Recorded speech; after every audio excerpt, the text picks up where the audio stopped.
Hi hello ನಮಸ್ಕಾರ. ನಾನು ನಿಮ್ಮೆಲ್ಲರ ಪ್ರೀತಿ ಗೆಳತಿ ಡಾಲಸ್ ಕನ್ನಡತಿ. ಎಲ್ರು ಹೇಗಿದ್ದೀರಿ? ಹೋಪ್ ಎಲ್ಲರೂ ಚೆನ್ನಾಗಿದ್ದೀರಿ ಅಂತ ಭಾವಿಸ್ತಾ ಇದ್ದೀನಿ. ನಾನಿವತ್ತು ಇಡ್ಲಿಗೆ, ದೋಸೆಗೆ ಹಾಗೆ ಪಡ್ಡುಗೆ ಎಲ್ಲದಕ್ಕೂ ಒಂದೇ ರೀತಿಯಾದಂತಹ ಬ್ಯಾಟರ್‌ನ ಮಾಡಿ ತೋರಿಸ್ತಾ ಇದ್ದೀನಿ. ಎಲ್ಲದಕ್ಕೂ ಪರ್ಫೆಕ್ಟ್ ಆದಂತ ಬ್ಯಾಟರ್ ಇದು.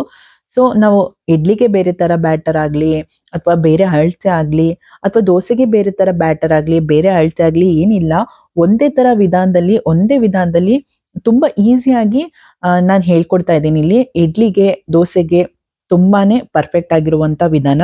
ಇಡ್ಲಿ ಸಾಫ್ಟ್ ಆಗೂ ಇರುತ್ತೆ, ಹಾಗೆ ದೋಸೆ ಕ್ರಿಸ್ಪಿ ಆಗೂ ಕೂಡ ಇರುತ್ತೆ. ಸೊ ತಡ ಮಾಡೋದು ಬೇಡ, ಬನ್ನಿ ಇದನ್ನ ಮಾಡೋದು ಹೇಗೆ ಅಂತ ನೋಡೋಣ. ಮೊದಲಿಗೆ ನೋಡಿ, ಇಷ್ಟು ಸಾಮಗ್ರಿಗಳು ಬೇಕಾಗುತ್ತೆ. 4 ಲೋಟ ಆಗುವಷ್ಟು ಅಕ್ಕಿ ತಗೊಂಡಿದ್ದೀನಿ, 2 ಲೋಟ ಆಗುವಷ್ಟು ಉದ್ದಿನ ಬೇಳೆ ತಗೊಂಡಿದ್ದೀನಿ, 1 ಲೋಟ ಸಾಬುದಾನ ಹಾಗೆ 1 ಲೋಟ ಅವಲಕ್ಕಿ. ನೋಡಿ ನಾನೀಗ ಅಳತೆ ತೋರಿಸಿದ್ನಲ್ಲ ಲೋಟ, ಆ ಅಳತೆಲಿ ತಗೊಂಡಿದ್ದೀನಿ.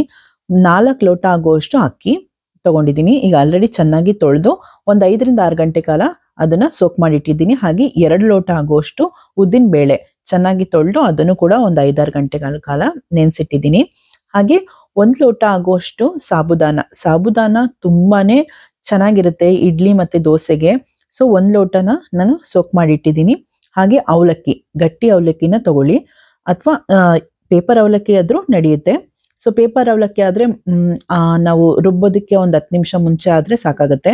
ಗಟ್ಟಿ ಅವಲಕ್ಕಿ ಆದ್ರೆ ಒಂದು ಅರ್ಧ ಗಂಟೆ ಬೇಕು. ನಾನು ಇದನ್ನ ಕಂಪ್ಲೀಟ್ ಒಂದು 5-6 ಅವರ್ ನೆನೆಸಿದ್ದೀನಿ. ತುಂಬಾ ಸೋಕ್ ಮಾಡಿದಷ್ಟು ಚೆನ್ನಾಗಿರುತ್ತೆ ಅಂತ. ಸೊ ಇವಾಗ ಇದಿಷ್ಟನ್ನು ಸಪ್ರೇಟ್ ರುಬ್ಕೊಳ್ಳಲ್ಲ ನಾನು.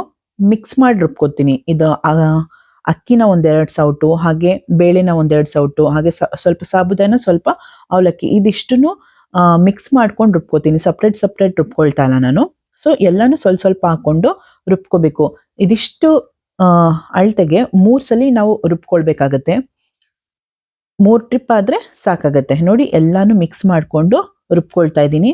ಇದು ಹೆಂಗೆ ರುಬ್ಕೋಬೇಕು ಅಂತ ಹೇಳಿದ್ರೆ ತುಂಬಾನೇ ನೈಸಾಗೂ ಇರಬಾರ್ದು, ಅಂದ್ರೆ ತುಂಬಾನೇ ತರಿ ಇರಬಾರ್ದು. ಸ್ವಲ್ಪ ಸಣ್ಣ ರವೆ ಬರುತ್ತಲ್ಲ ಅದಕ್ಕೆ ರುಬ್ಕೋಬೇಕು. ನೀರು ನೋಡಿ ಜಾಸ್ತಿ ಹಾಕೋಬಾರ್ದು.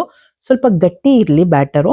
ಆಗ ಇಡ್ಲಿ ದೋಸೆ ಎರಡಕ್ಕೂ ಪರ್ಫೆಕ್ಟ್ ಆಗಿ ನಾವು ಅಡ್ಜಸ್ಟ್ ಮಾಡ್ಕೋಬಹುದು. ನೋಡ್ತಾ ಇದ್ದೀರಲ್ಲ ಎಷ್ಟು ಗಟ್ಟಿ ಇದೆ ಅಂತ. ಸಣ್ಣ ರವೆ ಇದೆಯಲ್ಲ ಅಷ್ಟು ಬರುತ್ತೆ ನೋಡಿ, ಕೈಲಿ ಕಾಣಿಸ್ತಿದೆಯಲ್ಲ. ತುಂಬಾ ಜಾಸ್ತಿ ರವೆನೂ ಇರಬಾರ್ದು, ತರಿನ ಇರಬಾರ್ದು, ತುಂಬಾ ಪೇಸ್ಟ್ ಆಗಬಾರ್ದು. ಸೊ ಇಷ್ಟಾಗಿದೆ, 1 ಟ್ರಿಪ್ ಆಗಿದೆ ಇದು. ಇದನ್ನ ನಾನು ಒಂದು ದೊಡ್ಡ ಪಾತ್ರೆ ಬೇಕು, ಯಾಕಂದ್ರೆ ಚೆನ್ನಾಗಿ ಉಬ್ಬಿ ಬರುತ್ತಲ್ವಾ ಇದು. ಹಾಗಾಗಿ ಒಂದು ದೊಡ್ಡ ಪಾತ್ರೆ ನಿಮ್ಮ ಮನೇಲಿ ಯಾವ್ದಿದೆ ಅದಕ್ಕೆ ಹಾಕೊಳ್ಳಿ. ನನ್ನ ಹತ್ರ ದೊಡ್ಡ ಪಾತ್ರೆ ಕುಕ್ಕರ್ ಇದೆ. ಸೊ ಕುಕ್ಕರ್ಗೆ ಹಾಕಿಟ್ಕೊಳ್ತಿದ್ದೀನಿ. ನೆಕ್ಸ್ಟ್ ಟ್ರಿಪ್ನು ಕೂಡ ನಾನು ಇದೇ ತರ ರುಬ್ಕೊಂಡಿದ್ದೀನಿ. ಎಲ್ಲವನ್ನು ಮಿಕ್ಸ್ ಮಾಡಿ ರುಬ್ಬಿಟ್ಕೊಳ್ಳಿ. ಸೊ ಇದು ಲಾಸ್ಟ್ ಟ್ರಿಪ್ಪು. 3 ಟ್ರಿಪ್ ಆಗುತ್ತೆ ಇಷ್ಟಕ್ಕೆ. ಸೊ ಇವಾಗ ಇದನ್ನೆಲ್ಲ ಚೆನ್ನಾಗಿ ಇಟ್ಕೊಂಡಿದ್ದಾಯ್ತು. ಕಡೆನಲ್ಲಿ ಮಿಕ್ಸಿ ಜಾರ್ಗೆ ಸ್ವಲ್ಪ ನೀರು ಹಾಕೊಳ್ಳಿ, ಜಾಸ್ತಿ ಬೇಡ. ಸ್ವಲ್ಪ ನೀರು ಹಾಕೊಂಡು ಅದನ್ನು ಕೂಡ ನೀರನ್ನ ಮಿಕ್ಸ್ ಮಾಡ್ಕೊಳ್ಳಿ. ಹಾಗೆ ರುಚಿಗೆ ತಕ್ಕಷ್ಟು ಉಪ್ಪು. ನಾನಿಲ್ಲಿ ಕಲ್ಲುಪ್ಪನ್ನ ಯೂಸ್ ಮಾಡ್ತಿದ್ದೀನಿ. 2 ಟೇಬಲ್ ಸ್ಪೂನ್ ಆಗೋಷ್ಟು ಬೇಕು. ಕಲ್ಲುಪ್ಪನ್ನ ಹಾಕೊಳ್ಳಿ. ರುಚಿ ನೋಡ್ಕೊಂಡು ಹಾಕೊಳ್ಳಿ, ನಿಮಗೆ ಹೇಗೆ ಬೇಕು ಅದಕ್ಕೆ. ಹಾಗೆ 1 ಟೇಬಲ್ ಸ್ಪೂನ್ ಆಗುವಷ್ಟು ಸಕ್ಕರೆನ ಹಾಕೊಳ್ತಾ ಇದ್ದೀನಿ. ಸಕ್ಕರೆ ದೋಸೆಗೆ ತುಂಬಾ ಚೆನ್ನಾಗಿರುತ್ತೆ. ಹಾಗಂತ ಇಡ್ಲಿ ಮಾಡ್ತಿದ್ದೀರಾ ಅದಕ್ಕೂ ಹಾಕೋಬಹುದಾ ಅಂದ್ರೆ ಹಾಕೋಬಹುದು, ಏನೂ ಆಗಲ್ಲ. ಹಾಗೆ ಈನೋ ಪೌಡರ್ ಇರುತ್ತಲ್ಲ, ಅದನ್ನ ಅರ್ಧ ಟೇಬಲ್ ಸ್ಪೂನ್ ಹಾಕೊಳ್ತಾ ಇದ್ದೀನಿ. ತುಂಬಾ ಸೋಡಾ ಬೇಡ ಅಂತ ಹೇಳಿ ಈನೋ ಪೌಡರ್ನ ನಾನು ಇಲ್ಲಿ ಮಿಕ್ಸ್ ಮಾಡ್ಕೊಳ್ತಾ ಇದ್ದೀನಿ. ನೋಡಿ, ಸೋಡಾನ ಒಂದು 1/4 ಟೇಬಲ್ ಸ್ಪೂನ್ ಆದ್ರೆ ಸಾಕು. ಸೊ ಇವಾಗ ಇದಿಷ್ಟನ್ನು ಹಾಕೊಂಡು ಚೆನ್ನಾಗಿ ಮಿಕ್ಸ್ ಮಾಡಬೇಕು. ನೋಡಿ, ಕೈಯಲ್ಲೇ ಮಿಕ್ಸ್ ಮಾಡೋಣ, ಸೌಟಲ್ಲಿ ಮಿಕ್ಸ್ ಮಾಡಿದ್ರೆ ಅಷ್ಟು ಚೆನ್ನಾಗಿರಲ್ಲ. ಸೊ ಹಾಗಾಗಿ ನಾನು ಇದನ್ನ ನೀಟಾಗಿ ಕೈಯಲ್ಲೇ ಮಿಕ್ಸ್ ಮಾಡ್ತಾ ಇದ್ದೀನಿ. ನಾವು ಎಷ್ಟು ಚೆನ್ನಾಗಿ ಮಿಕ್ಸ್ ಮಾಡ್ತೀವೋ ಅಷ್ಟು ನೀಟಾಗಿ ಉಕ್ಕಿ ಬರುತ್ತೆ, ಚೆನ್ನಾಗಾಗತ್ತೆ ಬ್ಯಾಟರು. ಸೊ ಇದನ್ನ ಚೆನ್ನಾಗಿ ಕೈಯಲ್ಲಿ ಮಿಕ್ಸ್ ಮಾಡ್ಕೊಳ್ಳಿ. ನೋಡಿ, ಇದನ್ನ ನಾನೆಲ್ಲ ಅಕ್ಕಿ ಕಾಳುಗಳನ್ನೆಲ್ಲ ಮಧ್ಯಾಹ್ನ 12 ಗಂಟೆಗೆ ಸೋಕ್ ಮಾಡಿದ್ದು 7 ಗಂಟೆ ಸಂಜೆಗೆ ರುಬ್ಬಿಟ್ಕೊಂಡಿದ್ದೀನಿ. ಸೊ ಬೆಳಿಗ್ಗೆ 7 ಗಂಟೆ ಅಷ್ಟೊತ್ತಿಗೆ ಇದು ಬ್ಯಾಟರ್ ರೆಡಿ ಆಗಿರುತ್ತೆ. ಚಳಿಗಾಲ ಇದ್ರೆ ಓವೆನ್ ಅಲ್ಲಿ ಇಟ್ಕೋಬೇಕು. ನಾನು ಓವೆನ್ ಅಲ್ಲಿ ಇಟ್ಕೊಳ್ತಾ ಇದ್ದೀನಿ. ಬೇಸಿಗೆ ಇದ್ರೆ ಏನಿಲ್ಲ, ಈಚೆನೆ ಇಟ್ರೆ ನಡೆಯುತ್ತೆ. ಸೊ ಓವೆನ್ ಅಲ್ಲಿ ಲೈಟ್ ಹಾಕಿ ಇಟ್ಕೊಳ್ತಾ ಇದ್ದೀನಿ ನಾನು.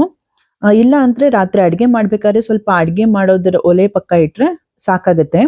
ಸೊ 14 ಅವರ್ಸ್ ಅಥವಾ 12 ಅವರ್ಸ್ ಅಂತೂ ಬೇಕು ಇದಕ್ಕೆ.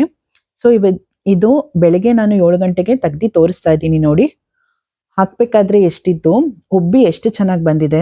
ಸೊ ಅದಕ್ಕೋಸ್ಕರ ದೊಡ್ಡ ಪಾತ್ರೆನ ತಗೋಬೇಕು ಅಂತ ಹೇಳೋದು. ಯಾಕಂದ್ರೆ ಉಕ್ಕಿ ಬಂದಾಗ ಎಲ್ಲ ನಾವು ರಾತ್ರಿ ಮಲಗಿರ್ತೀವಿ, ಬೆಳಗ್ಗೆ ಎದ್ದು ನೋಡೋ ಅಷ್ಟರಲ್ಲಿ ಎಲ್ಲ ಸುರಿದೋಗ್ಬಿಟ್ಟಿರುತ್ತೆ. ಅದೆಲ್ಲ ಡಬಲ್ ಕೆಲಸ ಆಗುತ್ತೆ. ಆಮೇಲೆ ಬ್ಯಾಟರ್ ಕೂಡ ನಮಗೆ ಕಮ್ಮಿ ಆಗೋಗುತ್ತೆ. ಹಾಗಾಗಿ ಸ್ವಲ್ಪ ದೊಡ್ಡ ಪಾತ್ರೆಗೆ ಹಾಕೊಳ್ಳಿ. ಅದಕ್ಕೂ ಕೂಡ ಸ್ವಲ್ಪ ಜಾಗ ಜಾಸ್ತಿ ಇದ್ದಷ್ಟು ಚೆನ್ನಾಗಿ ಬರುತ್ತೆ. ಸೊ ನೋಡಿ, ಇವಾಗ ಬ್ಯಾಟರ್ ರೆಡಿ ಇದೆ. ಇಡ್ಲಿನಾರು ಮಾಡ್ಕೊಳ್ಳಿ, ದೋಸೆನಾರು ಮಾಡ್ಕೊಳ್ಳಿ, ಪಡ್ಡು ಬೇಕಾದ್ರೂ ಮಾಡ್ಕೊಳ್ಳಿ. ಸೊ ನಾನು 3 ಐಟಮ್ಗಳು ಕೂಡ ಮಾಡಿದ್ದೀನಿ ಇಲ್ಲಿ. ನಾನು ತೋರಿಸ್ತೀನಿ ಈಗ. ದೋಸೆ ಮಾಡಿರೋದು, ಹಾಗೆ ಇಡ್ಲಿ ಮಾಡಿರೋದು, ಹಾಗೆ ಪಡ್ಡು ಮಾಡಿರೋದು. ಮುಂದಿನ ವಿಡಿಯೋಗಳಲ್ಲಿ ನಾನು ದೋಸೆ ಮಾಡಿರೋದೇ ಸಪ್ರೇಟ್ ತೋರಿಸ್ತೀನಿ, ಹಾಗೆ ಇಡ್ಲಿ ಮಾಡಿರೋದು ಸಪ್ರೇಟ್ ತೋರಿಸ್ತೀನಿ, ಹಾಗೆ ಪಡ್ಡು ಮಾಡಿರೋದು ಕೂಡ ತೋರಿಸ್ತೀನಿ. ಆ ವಿಡಿಯೋಗಳು ನೆಕ್ಸ್ಟ್ ನಾನು ಅಪ್ಲೋಡ್ ಮಾಡ್ತಾ ಹೋಗ್ತೀನಿ. ನೋಡಿ, ಈಗ ಬ್ಯಾಟರ್ ಅಂತೂ ರೆಡಿ ಆಗಿದೆ. ಎಷ್ಟು ಈಸಿಯಾಗಿ ಮಾಡ್ಬೋದು ನೋಡಿದ್ರಲ್ಲ. ನೋಡಿ, ಇಡ್ಲಿ ಮಾಡಿದ್ದೀನಿ, ನೋಡ್ತಾ ಇದ್ದೀರಲ್ಲ ಇಡ್ಲಿ ಎಷ್ಟು ಸಾಫ್ಟ್ ಆಗಿದೆ. ದೋಸೆ ನೋಡಿ, ಕಲರ್ ನೋಡಿ ಎಷ್ಟು ಸಖತ್ತಾಗಿದೆ. ಹಾಗೆ ಪಡ್ಡು ತುಂಬಾನೇ ಅದ್ಭುತವಾಗಿತ್ತು. ಈ ವಿಡಿಯೋಗಳೆಲ್ಲ ನಾನು ಮುಂದಿನ ದಿನಗಳಲ್ಲಿ ಅಪ್ಲೋಡ್ ಮಾಡ್ತಾ ಹೋಗ್ತೀನಿ. ನಾನು ಮುಂದಿನ ವಿಡಿಯೋದಲ್ಲಿ ನಿಮಗೆ ಮತ್ತೆ ಸಿಗ್ತೀನಿ. ಇಷ್ಟೊತ್ತು ವಿಡಿಯೋ ನೋಡಿದ್ದಕ್ಕೆ ಎಲ್ರಿಗೂ ತುಂಬಾನೇ ಧನ್ಯವಾದಗಳು. ವಿಡಿಯೋ ಇಷ್ಟ ಆಗಿದ್ರೆ ಪ್ಲೀಸ್ ಲೈಕ್ ಮಾಡಿ, ಶೇರ್ ಮಾಡಿ, ಹಾಗೆ ಹೇಗಿತ್ತು ಅಂತ ಕಮೆಂಟ್ ಮಾಡೋದನ್ನ ಮರಿಬೇಡಿ. ಸಬ್ಸ್ಕ್ರೈಬ್ ಆಗಿ, ಹಾಗೆ ಪಕ್ಕದಲ್ಲಿರುವಂತಹ ಬೆಲ್ ಐಕನ್ನ ಪ್ರೆಸ್ ಮಾಡಿ. ನಾನು ಮುಂದೆ ಹಾಕೋ ಎಲ್ಲ ವಿಡಿಯೋಗಳ ನೋಟಿಫಿಕೇಶನ್ ನಿಮಗೆ ಬಂದು ತಲುಪುತ್ತೆ. ಬಾಯ್.